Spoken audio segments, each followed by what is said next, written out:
তুমি যদি আমার নামে মিথ্যা কথা ছড়াই থাকো, শো অফ করার জন্য কানে ধরে তবলাবাদক জামাইটারে সহ কানে ধরে উঠবোস করাবো। ফালতু কোন হান্টার, আমার নাম ধরে খালি পোস্টটা দিয়ে দেখ।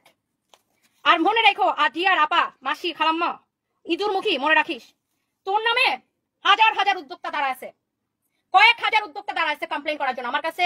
মানে ওই বহু কমপ্লেন আছে, বহু কমপ্লেন আছে, বহু কমপ্লেন আছে। সব উদ্যোক্তা যত জনের কমপ্লেন আছে, যত জনের থেকে পয়সার লালচে পয়সা নিয়ে নিয়ে 1 ঘন্টার ওই কাজের জন্য 40,000 50,000 নিয়ে নিয়ে ঠিক মতো কাজ করো নাই। হ্যাঁ, ঠিক মতো কাজ করো নাই, মানুষের পয়সাটাকে হালাল করে খাও নাই। কি জবাব দিবা তাদেরকে আপা?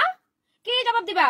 মানুষের থেকে টাকা নিবা 40,000 50,000 1 লাখ নিয়ে তারপরে ঠিক মতো কাম করবা না, নিজের ইচ্ছা মতো করে ছবি দুইটা তুললে চলে আসবা, মানুষের টাকা মাইরা দিবা। এগুলোর কি জবাব দিবা খালাম্মা? Get ready. মানে চিন্তা করেন কত বড় খারাপ সে। আমাকে নিয়ে পোস্ট দেয়, বলে আমি নাকি ফেক রেস্টুরেন্টের মালিক, ইঁদুর মুখী ঘরের ইঁদুর মুখী।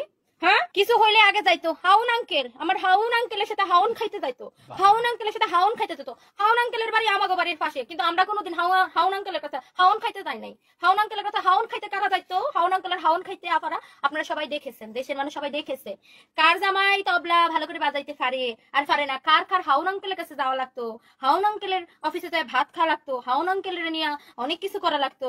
আমাদের তো এত বেডার কাছে যাওয়া লাগে না, কোনো বেডার কাছে যাওয়া লাগে না, নিজের এক জামাই বেডা ছিল, সব জায়গায় নিজের জামাই বেডার নিয়ে দৌড়াতাম। তো এখন তো আর হাউন আঙ্কেল নাই যে তুমি হাউন আঙ্কেলের কাছে যাবা বেবি।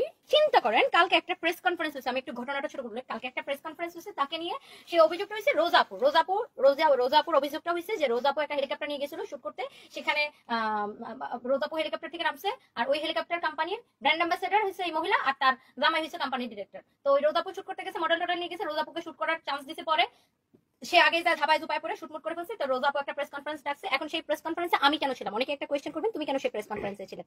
রোজাপু হচ্ছে আমার মাকে মা ডাকছে, বুঝছেন? রোজাপু হচ্ছে আমার মাকে মা ডাকছে, মানে উনি আমার ফ্যামিলি পার্সন। তো আপনার একজন ফ্যামিলি পার্সন যখন একটা সমস্যায় পড়বে, যখন আপনাকে পাশে থাকতে বলবে, আপনি কি থাকবেন না?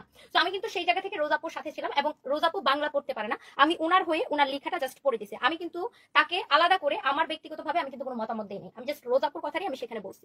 ও মাম্মা আফামনি, ইঁদুরমুখী আফামনি আমার নিয়ে পোস্ট দিয়ে দিছে যে একজন নারী উদ্যোক্তা ফেক রেস্টুরেন্টের মালিক। হ্যাঁ, পোস্টার দেয়া খালি আমাকে নিয়ে যে আমি রুবাত ফাতিমা তনি রেস্টুরেন্টের ফেক মালিক, শুধু এই পোস্টার জন্য আমি ওয়েট করতেছি। না চাকরানিরা নিয়ে কথা বলে নিজের টাইম ওয়েস্ট করবেন। নূরে জান্নাত প্রান্তি, না একে থামাইতে হবে, এ বেশি বার বেড়ে গেছে, ওকে এই জায়গায় এখন থামাইতে হবে। ও সব জায়গায় সবাই মানে সবার সাথে বাড়াবাড়ি করতে করতে ও ভাবছে আমার সাথে বাড়াবাড়ি করে ফেলবে। হ্যাঁ, মানে সব জায়গায় বাড়াবাড়ি করতে করতে নিজে তো একটা ফেকের বস্তার করে বস্তা, পা থেকে মাথার চুল পর্যন্ত ফেক, সে আবার আমাকে বলে আমি নাকি ফেক রেস্টুরেন্টের মালিক। হ্যাঁ, আমি ফেক রেস্টুরেন্টের মালিক না, আমি কয়টা রেস্টুরেন্টের মালিক ওরে আমি দেখাবো, আমার নামটা ধরে খালি পোস্টটা দেখ।